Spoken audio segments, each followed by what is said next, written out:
Lots of experimentation, and right up until the point where it's burned on a disc, every decision is critiqued. I don't think it's necessary. Even more. It's the big door that comes brings up that other grenade. When the fans see it, it's already gone through all the tribulations. It's a much more harrowing process than I think most of the fans understand. Everybody has a different opinion on what drives Halo. It's the art, it's environments, it's the graphics. And the most important part to me is story. Whether it's a love story between the Chief and Cortana or an action-packed explosion fest, we have to negotiate how we get our stories in there. We went through a full year of pre-production on this project. The story is one of the first things we sit down and talk about when we go to create a game. And if the Chief just has like his, head sort of like reaction to what, The stories are always created the same way. First off, a group of people agreed that this is the story that we want to tell. What's going to happen to the Chief? What's going to happen to Cortana? We had been working on this story nonstop, making compromise after compromise because there were a lot of things that different people didn't agree on. Dude, the story should be about Earth getting destroyed, or let's show the Chief's face. That'd be a really good idea. Radio for VTOL. Heavy lift gear. We write the first draft of the script, but it's not great. Man, do I really want to give all this credit to Marty? I didn't see any shape to this story. Nothing happy, nothing sad, nothing intense. But a premature firing will destroy the Ark. It's like, I think it needs more punch. Unacceptable! Unacceptable! What it really needs is some death. You actually want to get to the point where the player goes, well, wait a minute, I've been this character for 3 games. They can't possibly kill me. By having the reality of death a part of the story, it did actually introduce this tone of heroism. Johnson, sound off. There's no sense of heroic action if there's no real consequences. Get out of here! Something that's really important is that our characters feel real. Do it. Is Miranda coming across as strong enough? Now. Does the Arbiter have enough vengeance built up in him to really push that sword into truth? You must be silenced. But the story that we're telling is the story of a human conflict with an aggressive adversarial species, the Covenant. One of the keys to the success of the story is we didn't pump a lot of time into figuring out who the Master Chief was and why he was a ghost in the shell. We thought he is a husk. He's a big green suit of armor that you move around. There's something good about having the Master Chief essentially be a blank slate that helps each individual person connect to the character. You found me, but so much of me is wrong.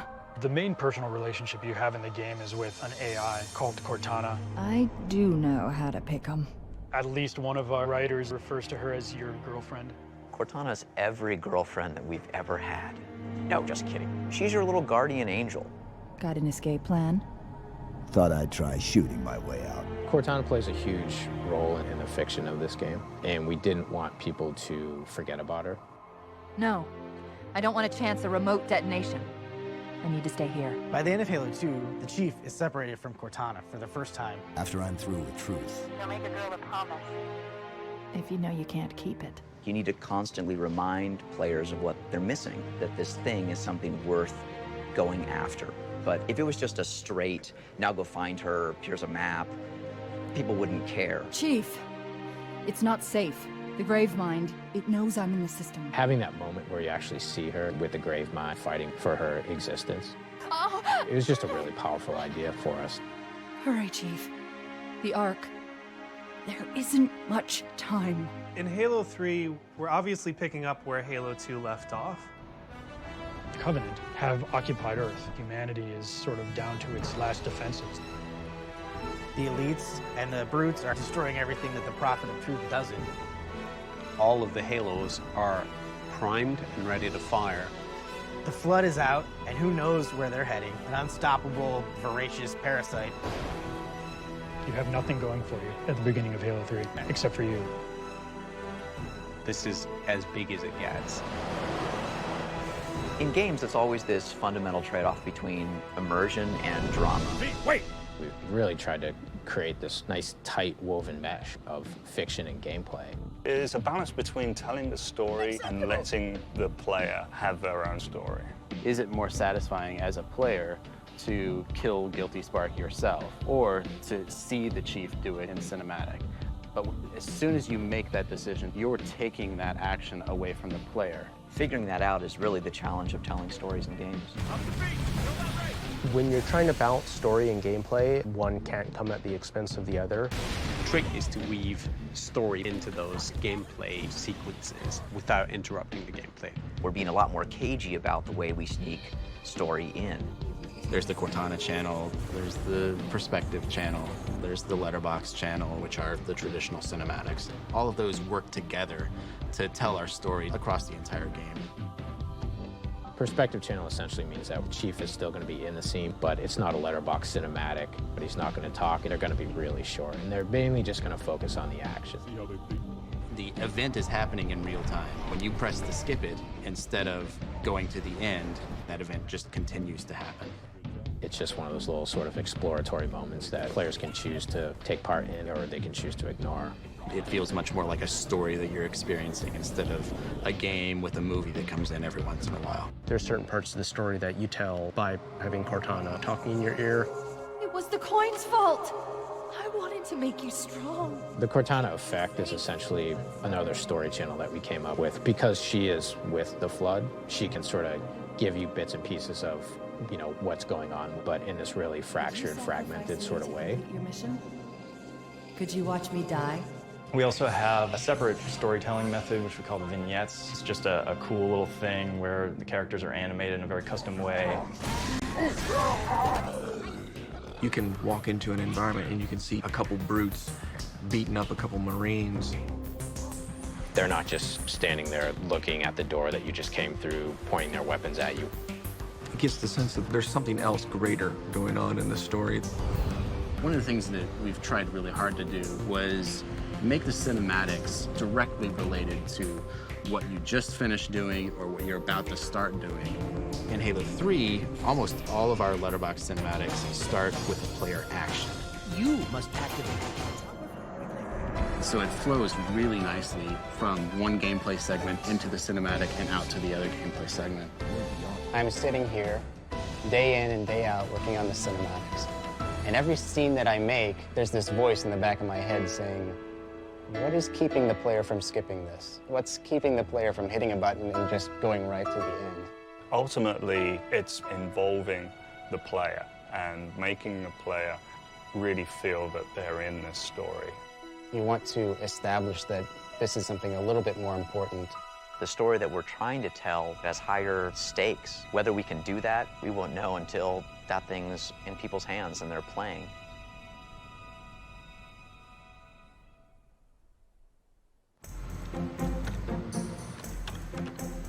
Design is about the dance. I love the dance. It can be a little bit of a fight. It's always a degree of compromise. Someone comes by your desk and says, that's just not quite right. Then things change. You make a cool gun. Things morph. The next thing you know, it's a flamethrower. Things completely get cut. Bungie giveth and it taketh away. The design process is not just driven by the story and it's not just driven by the gameplay.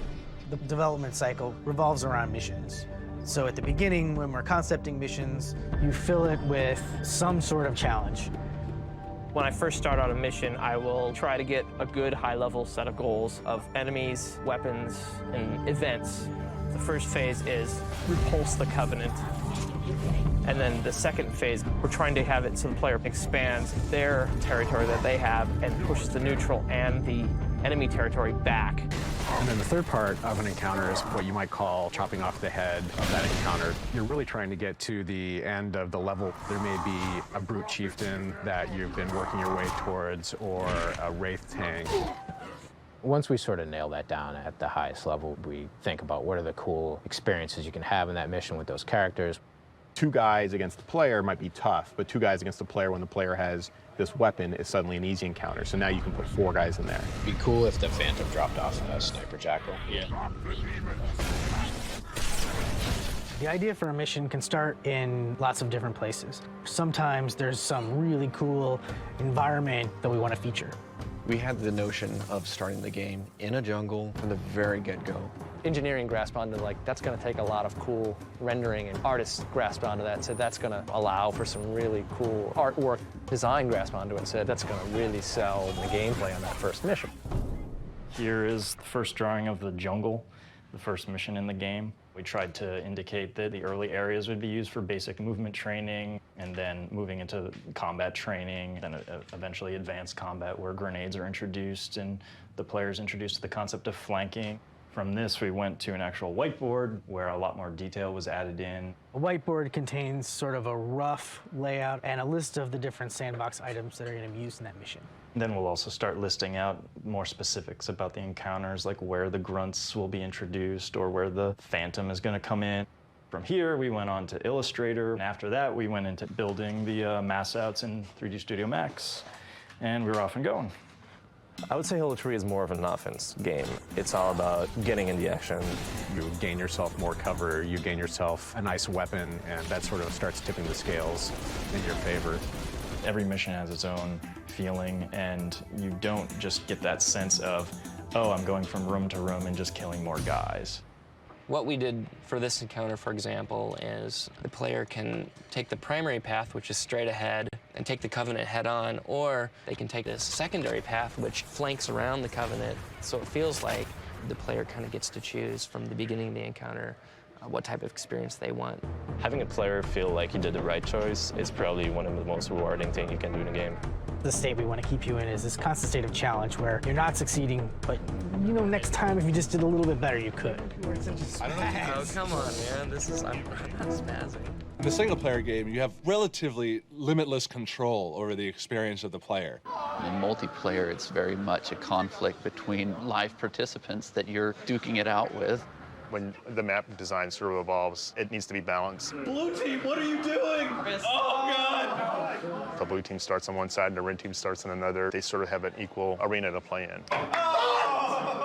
What's a perfect Halo bunker or a tower or a bridge? We're trying to make these ideal little situations, and then from that little situation, put a couple of them together, and that sort of becomes a level. Design is such a broad concept. Designing a mission could be, I draw on a piece of paper, hey, here's the basic layout. You might take into consideration things like line of sight. You certainly don't want the player to stand at point 1 of the level and see the very end of the level. We have 2 encounter spaces that can see each other, so all the objects and all the AI are active in both of them at the same time. I'm trying to block them off from each other without completely destroying some of the views that we worked really hard to capture. And when Marcus sees it, he's going to kill me. We have a bunch of systems for telling exactly where the player is and then triggering some event in front of him. The purpose of creating these invisible trigger volumes is to let the computer know where the player is. So this is a bird's eye view of the first encounter where the player is actually fighting Covenant in Outskirts. When the player enters from this side, they will enter this first trigger volume that might spawn enemies or cause a ship to explode in the distance. There's a few side trigger volumes where we have some enemies in those areas, and when the player enters this trigger volume, those enemies actually get afraid of the player, and they'll run away.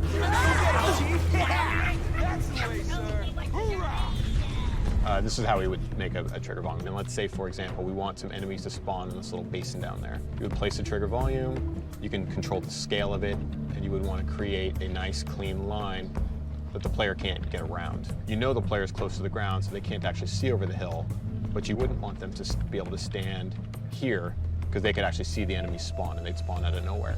So you're always just looking for a line so that the player can't actually see what's happening. The player crosses a bend, they hit the new trigger volume, and that fight ensues.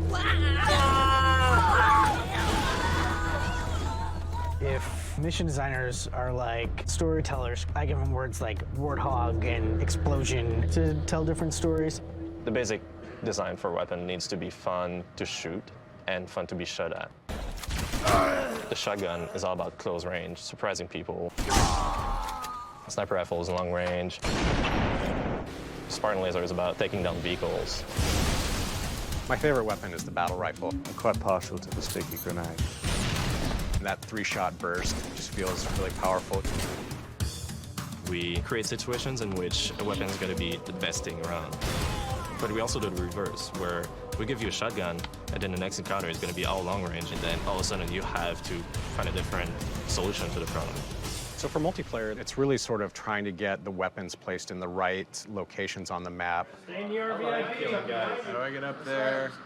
In multiplayer, the players are going to do something that you don't expect. So there's a big difference in how you can react with weapons. You're looking at how you can sort of balance a power weapon on one side of a map versus a different side of a map. This is actually really, really hard to balance out and make fun every time because the placement is random and so is the weaponry. On Valhalla, the Spartan laser is placed right in the center of the map so that each team has an equal chance at getting out to the center where you're taking a lot of risk. And once you've got it, then you're really powerful. It's kind of a gamble, but the payoff is pretty big if you're successful. It was really getting hard to add new weapons because balancing 40 weapons, you're going to feel like you have a weapon that is a clone of another. So the direction that we took is we added a new set of really, really powerful weapons that you don't really keep for a long time. We've got an entirely new kind of weapon, the turret weapon, where you walk up to a turret and you yank it off its tripod and then you're walking around and you're doing third person. We just limited the amount of ammunition in the turrets because they're really too powerful. As new events happen throughout the level, your objectives are often changing, like when the Scarab comes in, for example. You know, it's pretty clear that you've now got a new barrier to being able to complete your overall objective of the mission. In Halo 3, the Scarab is super dangerous. You've got to be smart about how you approach fighting it. The Scarab was in Halo 2, but it was very scripted. The way it was actually implemented in the game was boring as hell. The design was horrible. Like it looked like a basket, like a handle. I'm going shopping. It's horrible. When you're fighting the Scarab in Halo 2, you had to kill the two guys that were driving it, and then you died in a cutscene. That was pretty cool, but it wasn't part of the sandbox. One of the first things we were looking at for Halo 3 was, let's give it an AI, let's let it move about the environment completely freely. Let's make it part of the sandbox. So we want to make it as interactive as possible. So not only is this thing trying to kill you and all of your allies, but it's almost its own encounter space. It's up to you to figure out exactly what you're going to do to take out that Scarab. If you don't figure it out, well, you're probably going to die.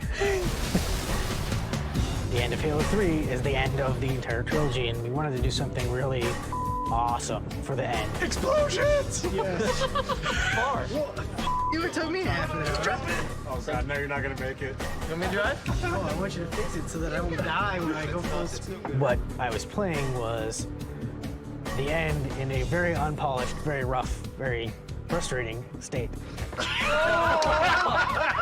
You've got to build it, you got to play it, you're going to say, it's not good, let's try it again. Every step of the way, you know, I'm going, is this fun? Is it exciting? As we get toward the end of the project, we're just making smaller changes, tweaking how much damage something does. We have to make sure that the doorways are the right size. How's the cover playing out? We're the ones that have to wire it all up and make it work and make it fun. Just a little more sped up, I think. And ultimately, you might have an encounter that plays great. Jump off there. Jump off here. You should be able to land. Oh, so close to making that jump. That's awesome. Sometimes you stumble on it, sometimes you plan for it, but the most important thing is when you recognize it, that you covet it and that you keep it. The shipping game is always an approximation of the perfect vision. I like not having to be the one who decides when I have to stop, because I would never stop if I had any choice. And then the game would slip and then we'd all get fired. And even then I wouldn't want to stop. Every piece of artwork that you see in the game is built by a community of artists. The dirt on the tires gets there because someone has to put it there. The scratch on the inner side of the fender because a rock might have jumped up and hit it. Everything that moves in our game, the wheel on the Warthog rotating, the little antenna bouncing up and down like that, the shotgun spitting out a cartridge. The walls and the light fixtures. Smoke trails, dust effects, lightning, they flesh out the world, make it feel a lot more real. The guys that have the biggest burden are the environment artists. They have to build, essentially, the entire world. One of the areas we were working on was a warehouse. When it was handed to me, it was a big box. It was a void. We worked to essentially design the overall look. You have to create a world that a player just wants to get lost in. These sweeping alien vistas, these giant foreigner spires and green rolling hills and blue skies. It's a stylized realism. what's important to this space? There's my exit, there are my places to get cover. That gives us a three-dimensional picture, and we start building it. We'll get the basic forms in, then we'll do a layer basic lighting, then we'll do a layer basic texturing. The biggest challenge in front of us was how are we going to convert these assets from Halo 2 into this next-gen HD content. I don't think there are any developers who are happy that it's a high-def world now. You know what I mean? I mean, it's just a pain in the ass for all of us. You have to scale up. We need to have 4 times the size of textures, 4 times as much content, just to create the same experience that we had with Halo 1 and Halo 2. It's a brand new console. What we found was more powerful engine, a lot more work for one artist. Xbox 360, there's screaming for more detail, so we've got to provide it. This is one of the things that's going to set apart Halo 3 from Halo 2, just the sheer number of tufts of weeds and grass to sort of help them blend into the ground and the terrain. I know that if there's one out of place, like when the game ships, every time I run by that in multiplayer, I'll see that one blade of grass and I'll be very upset, so I tend to get a little obsessive about it. Art and design is like almost the exact opposite of each other. I'm always trying to add something that he wants to get rid of, or he's trying to add something that I want to get rid of. First-person shooters are given a lot of bad publicity because it's rooms filled with crates. We'll give him a beautiful environment, perfectly composed, lit, and then he goes, I'm just gonna put a few crates. Don't worry, just a few. Then you got purple crates, and you got the green crates. And then there's, oh, don't worry. These crates are only here temporarily. You're gonna turn them into something really cool, and then you find out so long as it stays exactly the same proportions as a crate. Our combat rests heavily in the fact that we have a fair amount of cover. A designer will grab the ugliest crate in the world and go, hey, this is a great place to fight around. And then the artist will come up and go, that's a box, like it's pretty ugly. Here's something cool. The designer will come in and be like, this is gorgeous, but this is an absolutely awful space to fight bad guys in. Tell them to drop everything and recraft this. This space needs to be fun before it's pretty. Art really likes rolling, beautiful hills and completely open environments, and we're like, what are you gonna do in there? We need to throw crates Drive the in. Warthog smoothly. That's Yeah, what we but do. for infantry encounters. Oh, my Warthog fell over. One of the things Halo is really known for is the vehicles. Our vehicles really eat into the dirt and bank into turns and have a lot of mass. Jamie comes to me with an idea for a brute vehicle that was a little bit like a ride-along lawnmower. It's called the chopper because it will literally chop you up. Before starting work on the brute chopper, we discussed the brute. Look, it has soiled itself. The brutes are taking a lot more precedence in this game. To give the brutes more depth, they need to have a history too. And one of the ways to show a history is vehicles that they created. So I look at the brutes, I try to imagine what their home world is like. Maybe they're from a place where they hammer ore and there's lava and magnetism. And I say, okay, well, how do I build a magnetized metallic lawnmower that's fun to drive and shoot people with? I'm gonna take Travis's yellow and stick it on the chopper because I think it looks cooler with the tone of the metal. But the hover technologies, it's all Forerunner, Covenant, so it's all gonna be like a bluish purple. You can think of the brutes as building their stuff like in a chop shop. They go in and just tear the crap out of old Forerunner technology. To me, the brutes look like guys who ride Harleys. They just do. Large wheels, lots of metal, leather. Our concept artist put a canopy on it, but it started to pull away from what we needed gameplay-wise. We want this to be vulnerable as well as brutal. If there was a canopy behind the brute and the brute passed by you, you couldn't shoot him in the back of the head as he went by. We need balance. And the balance is from the front, don't mess with this. From the back, take it away. The complement to this is the Prowler that Travis Brady worked on. The Prowler is sort of our brute equivalent to the Warthog. I wanted this to look really vicious from the front, sort of like an anglerfish. You see it's got a fin here. The pipes on the inside are like fish gills. If you've seen any Discovery Channel shows of these anglerfish, they're pretty brutal. They have this massive mouth that like swallows you up. It's got sharp blades, it's got teeth. This looks like something you wouldn't want to get in the front of. If it burns, bleeds, splatters, drips, smokes, or blows up, I'm in charge of it. Every individual projectile needs to be detected against what type of material it impacts. When you shoot, you leave a decal, which is a small bitmap. If you shoot at the same spot enough times, the system has to be smart enough to say, oh, there's already a decal there, don't draw another one. It's a very complex system. You got more pixels per screen, which means everything takes more time to create. In Halo 1, we only had one bone in the face, and that was the jaw, and so the jaw would just do this. Halo 3, we're looking at some characters that have over 30 bones, so now we can do some pretty full expressions. Oh, come on. Impress me. Stop! Character rigging 101, which is vertex weighting, and that's where you would assign the vertexes on this face mesh to the skeleton. You can grab the face flags and animate them around and get any kind of facial expression you want. Angry emotions on the eyes, slide them up on the mouth. There's something about modeling someone that doesn't exist that never really translates as well as modeling someone who does exist. There's personality in your face that's just hard to invent. That's why we thought using our heads would be a good idea. There's a whole ton of people in the game. Michael Wu, Marcus, Damian. I've got a lot of asymmetry in my face, so I have to move the nose one way, the eyes the other, and make sure your self-esteem is in check when you start modeling your own head. The bread and butter of animation is all about bringing emotion to the game. There's this little unsung rule, the 3-5-7 rule. Design is going to want characters striking other characters to be 3 frames long. So quick, responsive, great for gameplay. In 3 frames, that can be a pose from here to the hit, to back, and then to the neutral again. Animation would like 7 frames, get some more character into it. We could potentially have the character stare the other character down, cock his fist back for the first frame. Second frame, he gets even further. Third frame, he gets even further. And then he starts following through on the consecutive frames until he gets to that 7th frame and hits. 10 minutes later, I'm done with my beautiful expressive melee. That's not a game anymore, it's a movie, unfortunately. Sometimes we have to edit our animations to cater to that, and sometimes we have to edit them a little too much, and it hurts. Artists are fantastic bitchers. Some of us are worse than others. They hate the idea that their art has to be called done. It's never done. Never done. You just run out of time. Poor Lee has been doing storyboards for 2.5 years now on the same scenes and reiterating them. Which idea would you like to keep? And I say, I want to keep all of them. And then when I do make a choice, they say, well, we were joking, there was no choice. We're taking all your ideas away.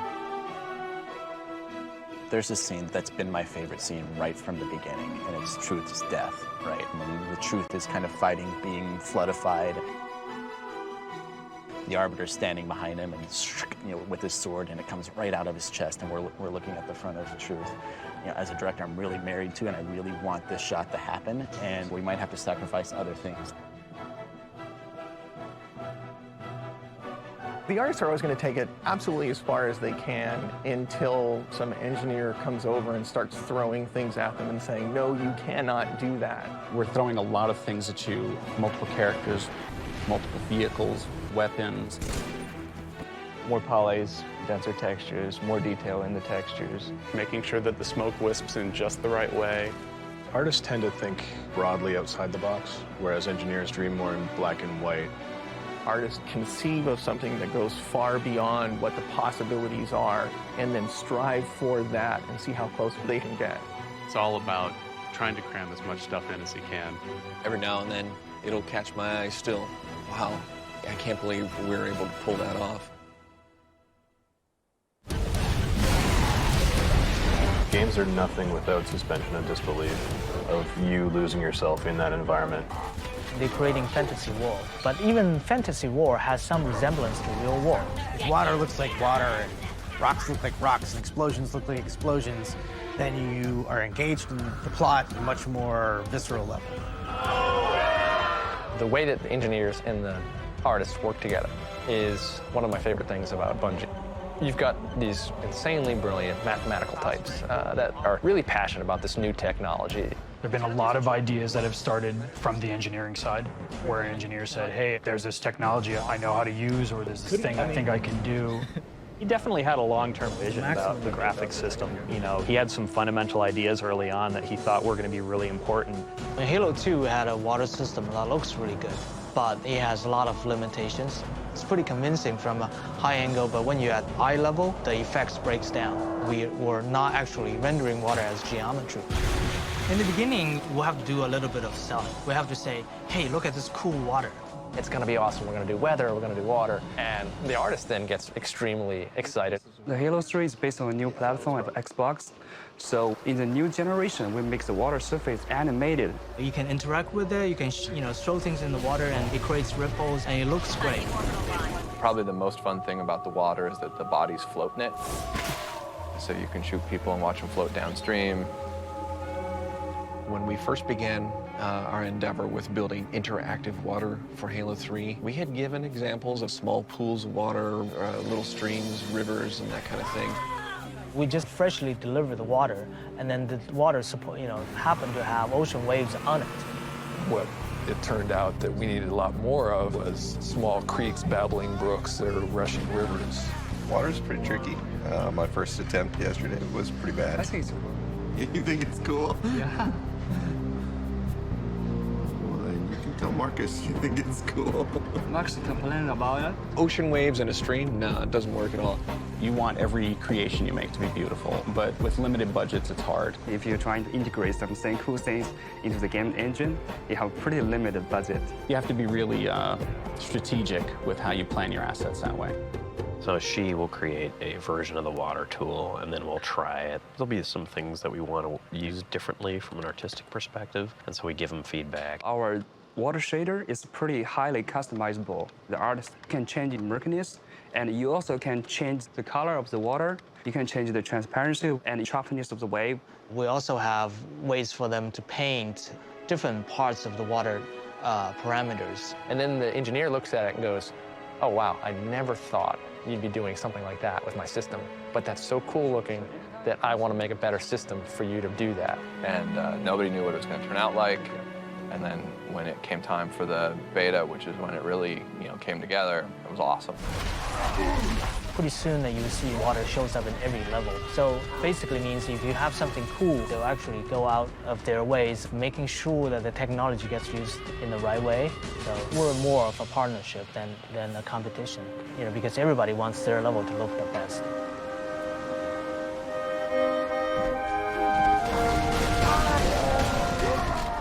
Halo, right from the start, has always been a game about shooting people and having them die. Every different type of gameplay interaction you need in Halo needs to be implemented specifically in the damage system. Damage is kind of one of the base layers of communication between all of our objects in the game. The damage system keeps track of all of the interactions where some input is damaging some object in the world. So one thing that all the objects in the Halo world have is a bounding sphere, which is a simple representation by which we can intersect two objects. The red spheres are active objects, meaning they're actually running animations, so they're going to take up a little more performance.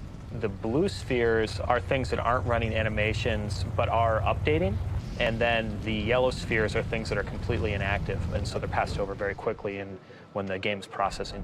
So the bounding spheres are just a coarse way of figuring out what we're going to hit. To go further, you actually need to look at their collision models. This is a set of this green geometry.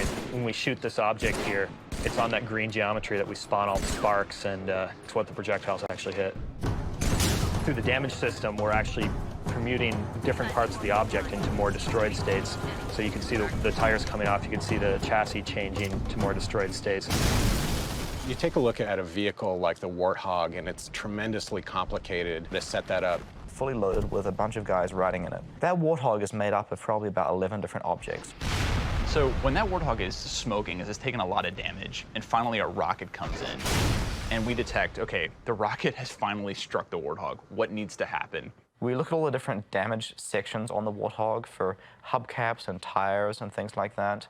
If any of them were particularly near the epicenter of the blast, then we're going to detach them and blow them off and accelerate them away. You just have this cloud of expanding objects that's now going to go flying through the air. When you sort of trace it through the game, you actually realize that the object system says, oh, well, you're actually going to destroy the vehicle that these guys are in. I need to eject them from the vehicle. Physics says, oh, well, these guys are dead. I'm going to start ragdolling them. AI is, making the guy scream, oh, my God, we've just been killed. It's the damage being passed from one object to another is the thing that makes these cascading relationships happen. The relationship between the AI programmers and the mission designers is one of the key communication lines at Bungie. I think the interaction between design and engineering is that design asks for the sky and engineering delivers the earth. Because we're engineers, We are like really into doing things physically correct. In a lot of ways, what rules everything is the simulation and sort of the coherence of the sandbox. The sandbox is all of the characters, and weapons, and vehicles in the game, and how they interact with each other through damage and AI and the player control. All of the entities that are running around this world have their own rules for how they move. Everything reacts according to the laws of gravity. Things collide and they bounce off each other. Jamie's just got tons and tons of different sort of knobs and dials when it comes to physics that he can tweak that can have dramatic changes on how the Warthog drives around in the environment. The green rectangles are relative velocity, so that's how the tires know how much they're already slipping. How much friction do you have when you're sliding? You know, what happens when you land nose down on a jump? Can you save it? The maximum speed that the Warthog can actually go at is a result of all kinds of really complicated sort of system interactions. How much gravity is applied to that wheel? What's the behavior, you know, on a 20% incline? The gear ratios of the gears that the Warthog happens to be running in at the time. These are sort of all the things that just go into getting one vehicle right. The end result is you have a world that is extremely complicated, obeys lots and lots of rules, but you're able to take advantage of it and make plans and outwit it in a certain way. Is it engineering's game, or is it art's game, or, you know, is it design in charge of everything? I think it's a collective decisions. Trying to manage everybody's different passions and keep everybody, you know, happy and productive and working and passionate is hard. I'm sure that Jamie will tell you that he owns the sandbox, and I'm sure that Damian and the engineers will probably tell you that they own the sandbox, but to me it's pretty clear that the people who own the sandbox are the people who buy the game and the people who do the kinds of creative things within that sandbox that we could never have dreamed of. Didn't damage you at all? That's total crap! Wow! I swing and nobody gets hit. It's not consistent at all. The grab hammer just really currently is not doing what it's supposed to do. The timing's totally wrong from the time that you press the trigger to the time it inflicts the damage. Kale, your bug sucks. Please fix your bug, Kale. Probably the weirdest bug I've seen so far is one where you were able to get Master Chief's head stuck into the ceiling and his body would just stretch down. When two people would lunge at one another, there was a possibility for them to actually pass through one another. Get a person positioned on a rock, and as you're lunging at them, if they drop off the back of the rock, you're going to have to go sailing about half a mile in the air. It's really difficult to figure out all the different ways somebody is going to play our game. People will play this in totally bizarre ways. Kills with just the sword, and they'll just want to go through the game by never using weapons. It really has to change the way that you think about testing the game. Game testing is an incredibly tedious process. The main reason it's important to test Halo is we add this one new character or one new weapon. Everything we change has a potential to crash the game. Ooh, face. The testing of Xbox Live requires hours and hours of automation for our matchmaking. When you have over 100,000 simultaneous users playing your game, it's very complicated and requires lots and lots of boxes. There's so many interconnections between code and content. It is a system that whenever you go into it, if you're going to make changes to it, better be damn sure what you're doing is not completely breaking things. The key to Bungie's success is not some sort of magic. It's testers that keep the build stable to make sure that everything is as fun as it could be. We're grunts. We kind of do the dirty work. We all get in about 6 o'clock. In the first 2 hours, we test just to make sure basic things like the level loads, that the player spawns into the level, we can run, jump, fire weapons, exit the game. That has to happen first thing in the morning because, like with the current test we're working on, it's 11,000 lines of test cases. And then the developers, they want to make sure that they have a functioning build that they can then work on that day. We required the testers to shoot everything, run through everything, jump 15,000 times in the same place to see if it'll break the game. These are the weapons that failed on the hull of the Wraith. Wow, okay, let me change the model and make sure that's not an issue. One of my niches is finding a hole in the world and that allows you to get outside the playable area. Each time they fix one, it may create another hole somewhere else because of the geometry. So it's this back and forth battle. The test team swears they tried to jump from limb to limb in the tree and get on top of that rock, you know, and none of them could do it. And then the first day you see a movie on YouTube where somebody gets on top of the rock and gets outside the world. Manual testing really is for stuff that we need visual verification. Somebody has to watch what's going on and check a box. It actually works the way that we intended. So go and do a full 8. 2, 3, 4, 6, 7, 8. So that one worked. When you click campaign on the main menu, it takes you to the campaign UI screen. When we're looking at player colors, I checked color 1, I checked color 2. If you want to add something in single player, is this going to up multiplayer in any way? The difference between multiplayer testing and single player testing is that in multiplayer, you've got a lot more variables that can be going on. You can't control. You can have up to 16 machines in the same game, and there's going to be different network latency and lag. A lot of times it's just a mistake where they'll transpose a number or leave a decimal point off. One machine may think that one person's over here, and the other machine may think that the person is over there. But all of a sudden, that bullet that should have struck you in your left earlobe, it actually grazes right by, and now the whole world is skewed and you've gone out of sync. What? We had a crash. We have designers who take a weapon like the shotgun or the sword and they get it to work perfectly on a single box. But then you put it in 2 boxes that are separated. One guy's playing in Maryland and one guy's playing in LA. And then all of a sudden, the designer goes, what the hell happened? This weapon's terrible. It doesn't work at all. I'm going to invite the Japanese guys to our game now. Eigo hanashimasu ka?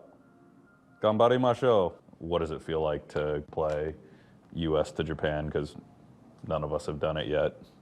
And Luke wrote all the networking code, so. Anytime you change one line of code, it absolutely can end up in ways you wouldn't expect. Every time you add a new kind of weapon, adding that sort of complexity can up other weapons. They're seeing pings of in the 200s. Changing a value on a weapon could break the way it reloads. Speeding the Warthog up by just a mile an hour at top speed could mean every time you go off a jump of over 5 meters, you die. If you don't test that jump, as soon as you ship the game, the world is screaming because they're dying every time you take the jump. The way Bungie tests involves everyone. The artist is testing by running the game and adding new textures to it. Designers testing the game by adding a new vehicle or tweaking the raid. Marty, C. Paul, and Jay are testing the game by tweaking audio. It's people sitting at their desk doing work, testing for a game. The emphasis on tests definitely comes from the top. The studio manager for Bungie right now is Harold Ryan, who was the test manager for Halo 1 and Halo 2. You can never test enough. We have a dedicated test team in the studio that works on the project from the first day we start on it. Here, it's a much more methodical, professional approach to testing. A lot of times you'll find the testers know some of the systems better than the engineers do. Harold understands exactly what tests can do, and he has high expectations. Jamie is definitely a Padawan test manager. He has not yet earned his stripes. Love my job. Yay, are you hiring? For the lifetime of Halo 3, we have like 30,000 bugs in the database, of which 27,000 of them are fixed, but still we have 3,000 bugs that are active in the database while we're adding hundreds of bugs per day from the test team, and it's only going to go up. It takes about 3 years of testing to test a game, about 20 days of which the game's actually tested outside of Bungie's building. Microsoft has a group of people devoted to doing user research. It's called usability testing. We actually run one participant at a time. Now it's time to get out of here. Ooh, I think he's got me. It's all about getting inside the player's head. The whole user research team is a bunch of PhDs in psychology that sort of map out people's experience. We're looking at how the user feels about this level or that vehicle. I like how smart these things are. It doesn't do the same thing over and over again. There's a completely different experience for a designer actually watching other people play the game. I think I need to go in that cave. Okay. Everybody, nope. Being able to stand there with a notepad and just write things down is just totally invaluable. Even though there's one-way glass in between us and them, you still have to be careful, because if you laugh too loud, it goes right through the glass, and then they can tell that you're laughing. I want to welcome you guys for today's playtest session. We're not testing you guys, we're testing the game. The other kind of testing that we do is called play testing, and that's where we try and get a broader sample. When you get 80% of the people with some type of problem, well, then you know you have more of an issue. I take them very seriously, but our playtests are incredibly painful. I've seen people get stuck in one encounter for 10 minutes. You almost are apologizing. Dude, I'm so sorry. Turn right. Please turn right now. When we were playtesting the Halo 1 tutorial, we had people getting so frustrated that they just wanted to quit and go home. We had several people ask to stop playing, which is kind of embarrassing as the designer. We get so much data from testing, not just what's broken and what's buggy, but we get a lot of data about what's fun and what's not fun. Can the camera still? You've been punked. There is no Halo 3. Oh, no. For Halo 3, we've basically instrumented the entire game. Almost immediately after a playtest, we'll get data that will tell us things that are going to frustrate or confuse or irritate a player. Just kind of the 6 high-level things that we're collecting in playtest. The fun is up. So we have a number of ways of representing the data, and the most significant one is to show it visually on a map. It's a multiplayer level showing all the spots where people die. If it's a single-player level showing all the parts where people said they were frustrated. If we're confused, you can actually click on a data point and it will load up a film of that person and how they died. Oh my God. You want to maximize the amount of time the player's having fun. It's really a difficult thing to do, to make it okay that you die a couple times, but not too many times. We do a lot of playtests to make sure that everybody else is having fun, but really I only know that it's fun when I'm having fun. As you're closing a game out, you go through the difficult process of having to decide what things you want to fix, that we call triage. Every time you fix a bug, you have the potential to create many more bugs. Triage, or Joe calls it blood-sucking vampire whore. It's like taking a hammer and hammering nails through your... Never mind. Films are not displaying the multiplayer flashing name when using a headset. Mislabeled territories on Valhalla. This is insane. We just gotta power through it because it takes forever. We've already been up here an hour and a half and we just want to finish. And it makes us all good friends too. We always leave these meetings wanting to kill each other. Exactly. I like you though. I don't like that guy, but I like you. A lot of times, design and test are sort of at loggerheads. The artists and designers are never done. There's always one more thing that could tweak. We just need to figure out how to get more reinforcements and more waves, add more color. You're just shoveling in content, and it's very difficult to keep it bug-free. Sometimes new code slips in that we don't know about, and that causes me to be a little bit less smiley face. You're like, what? What are you guys doing? Why did you add this? My job is to make the game more fun, whereas the test team looks at it, their job is to make sure the game is stable. If I'm completely happy, then it means we shouldn't have made the change because it was too risky. And if test is completely happy, then we probably aren't making enough changes. But if we're both sort of unhappy, that's usually the best thing. If the developer guys didn't put bugs in, we wouldn't have jobs. But luckily enough, the dev guys put a couple bugs in there, and I feel like I have the best job security of the bunch. Once again, we take a lot of effort to make sure the game is stable, that the game is fun, and that at least 90% of the people out there, they'll have a good time playing it. There are a couple of crashes that we won't be able to figure out that we'll blame on solar flares or space aliens. As long as the game doesn't set your house on fire, all the imperfections, I'm perfectly fine with it going out the door. You never want to let it go. You always want to iterate on it. But if we really believe it's not ready to go out the door, it won't go out the door. I know you, your past, your future.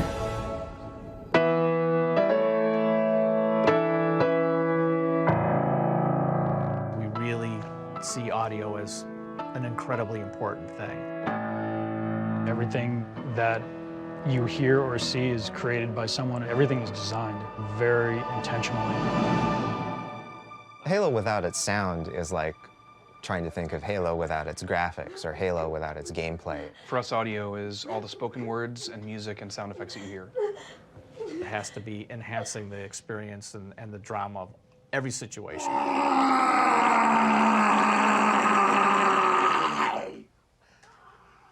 Destroy them, brothers! You know, if you trick all your senses enough, you're really immersed into it.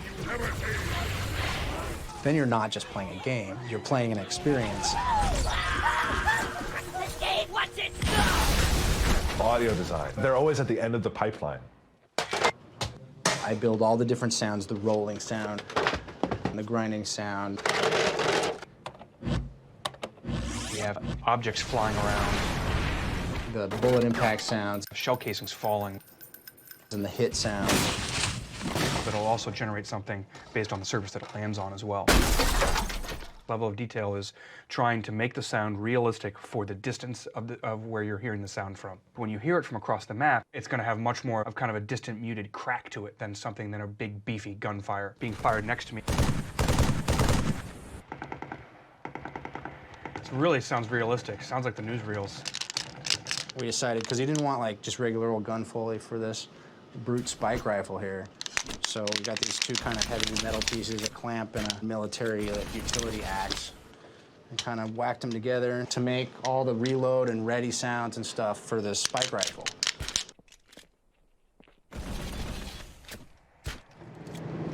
You always need interesting sounds.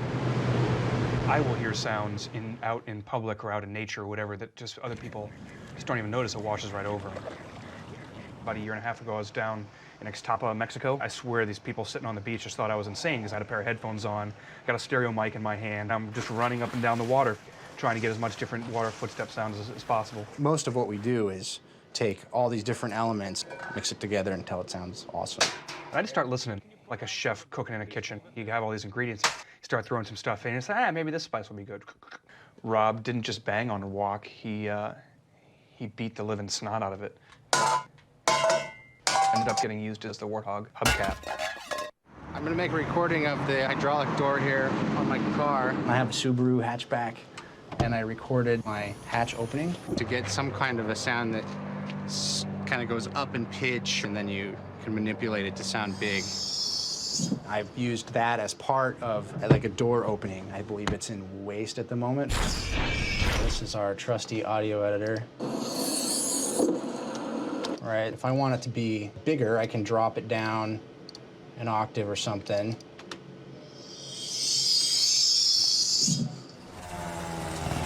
When we went to go make sound for the Mongoose, I recorded a two-stroke Vespa that I own that has an aftermarket muffler on it, which just makes it obscenely obnoxious. Then we recorded Eric Arroyo's Fiero.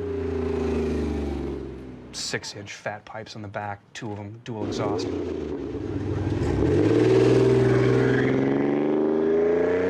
As I jump in it, you can hear the growl of the two-stroke.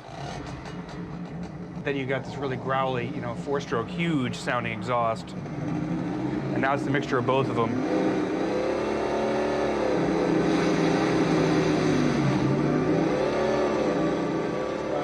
We see the world from an audio standpoint. That's who we are. Marty is king in the audio department. It's his gig, it's his engine. Or, he pushes a coffee cup around the studio really well. Yeah, I don't see work getting done here. What the heck is going on? Marty. Oh, do you need some makeup? Wow. Marty's coming in here to give me a hard time. Okay. Whatever he says goes for the most part, and he's got the bigger, nicer studio. He hasn't put the wet bar in there yet. We're always waiting for him to put the wet bar. For the three of us, it's a really nice relationship. I think part of it might be that all three of us are musicians. And I think that really helps.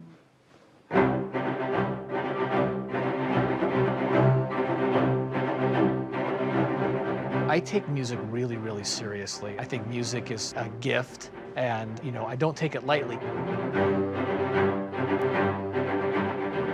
Closing the door, putting my hands on the keyboard, as soon as I hear something I've played that is exciting to me, that makes me go, oh, that's a cool feeling. And then I'll start working in that direction. The important thing about interactive music is that it feels like it's scoring what you're doing. I want it to sort of sneak in. I can play with all these different pieces of music, combining them so they're overlapping and layering. And this will all eventually correspond to something significant that's happening in the game. So I have lots of different kinds of pieces of music. I have pieces that I call glue that are just kind of ambient, smushy sounding pieces like this. And then if I hit play on this next piece, it would correspond to a stinger, a little shaker sound. Then we can trigger our percussive piece. And then in the percussive piece, I can say, play an alt version, which means it's going to start to get a little bit more active.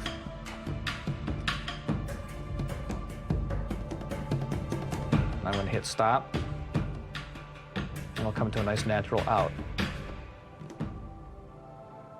And what's nice about all these things is every time I hit start or stop or alt or any of that stuff, it corresponds to something that could be happening in the game. If we have a significant moment and I say, so I just brought in the low strings, a trigger will happen, and then at some natural point in the music will do its transition or its ending or whatever it is. And I try to keep it as natural as I can. You're perfect. Just keep on going. When this is over, that hammer is going in someone's ass! You want me to stick what? Ouch! He must have been real scared of me. It's really dirty. On Halo 3, it was really cool. We were able to record dialogue in New York, Chicago, Los Angeles, and Seattle. Take 2, 020 LA secret base, take 2. And you, shipmaster, just glassed half a continent. Maybe the flood isn't all I should be worried about. There are always moments in the game, like once you cross the river, trigger this line of dialogue. Objective in sight! Watch for heavy armor! But it's not like it happens at the same time every time. So we have 3 categories of dialogue, essentially. We have cinematic dialogue, we have mission dialogue, and then we have combat dialogue. More shooting would be better, thank you! Oh, did I shoot you? I'm sorry. Don't stick a fork in me, sucker! I ain't done yet! It's really important for me and Marty to get on the same page in terms of what those lines mean. The combat dialogue is the thing that causes each AI character to seem like they're real. They'll respond in, literally 1,000 different ways. And maybe they're funny. Sen effensational! Or maybe they're scared. I'm hit! We have 35,000 lines of combat dialogue because we've lost our minds. And this is ridiculous. And we're trying to cover every possible situation. This is my voice folder. It's an awful lot of stuff. After the dialogue gets recorded, Jay has to go in and actually split them all up into individual files so the game knows to call them all separately. If the actor did multiple takes, he has to choose which take he wants. We have 10 Marines, and one Marine actor has to get about 1,000 or 1,100 usable takes. You got a real smart mouth on you, don't you? Kind of pretty, too. And on the fly, the game code will go in and say, all right, he's attacking somebody with a gun, so say one of those things. Sergeant Johnson. So if he hears a foe, and he might say, That's weapons fire.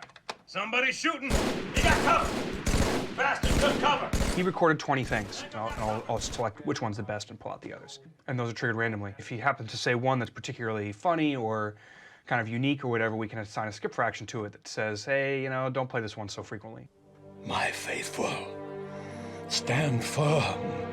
Though our enemies crowd around us, we tread the blessed path. In a moment, I will light the rings, and all who believe shall be saved.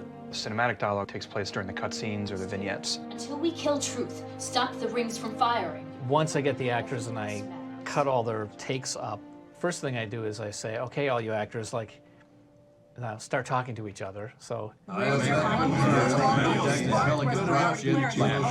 I do that just simply so I can balance the quality and their volume. Jay and Marty and C-Paul apply post-processing to the alien characters, stuff that makes them sound a little bit less human. They pitch the brutes down. Anything else, or is that all? Killing you is almost too easy. They pitch the grunts up. He's pecking on me. He's pecking on me. The sort of the robot little tinny voice on Guilty Spark. A wise decision, given their predilection for destructive acquisition.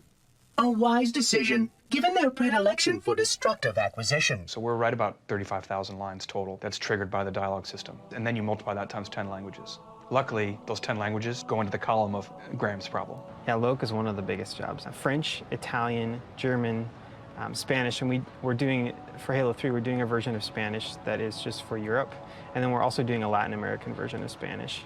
And then Brazilian Portuguese, and Japanese, Chinese, and Korean. And we have to have ways of verifying that, one, it matches the English, and two, that it actually gets put into the game and plays where it's supposed to. So this is the area where all of our localization testers sit. Chief, come to the back of the frigate. What's this something special? It's an innuendo.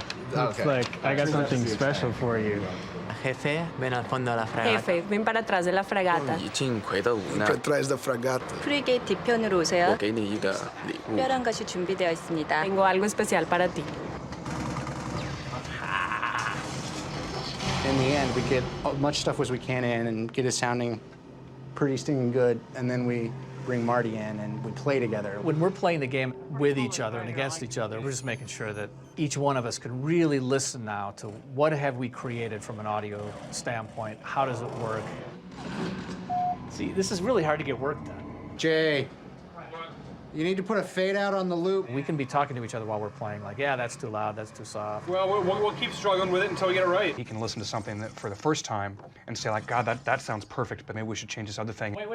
All right. Don't. I promise I won't shoot. Every once in a while, I can make sure that I kill somebody and they know who's still in charge. But then they kill me, I don't understand.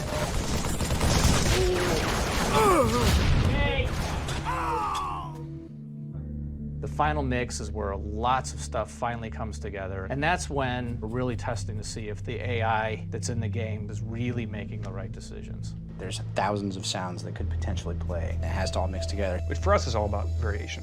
You have 10 footstep sounds instead of one footstep sound that you hear over and over again, because that's annoying. The engine randomly chooses. We actually try to hook things up in as small pieces as possible because it's the interaction of all those pieces that makes real life. It's like having a mixer in a box, and the audio engineer is sitting inside the Xbox and is going, oh, let's do this and that and the other thing, and mixing the volumes of the game on the fly as you go. If a grenade goes off right next to you at the same time that a guy right next to you is talking, the audio system is making the decision about how loud to make one versus the other. It's a very, very complicated system. We actually turn down all these different sound categories, different percentages. You want it louder, though. There's this smart mixer that's mixing the audio, and we just make sure that he's always making the right decisions.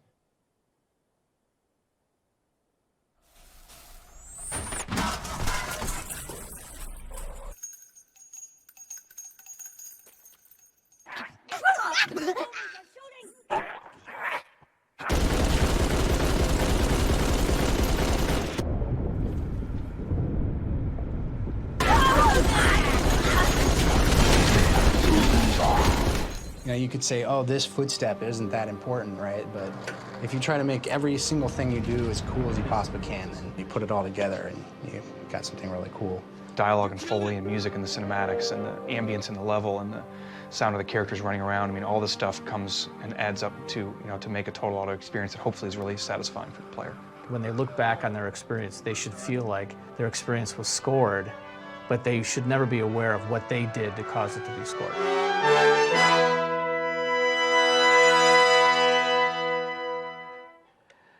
Okay, that sounds good. Thanks for doing that again. That was great.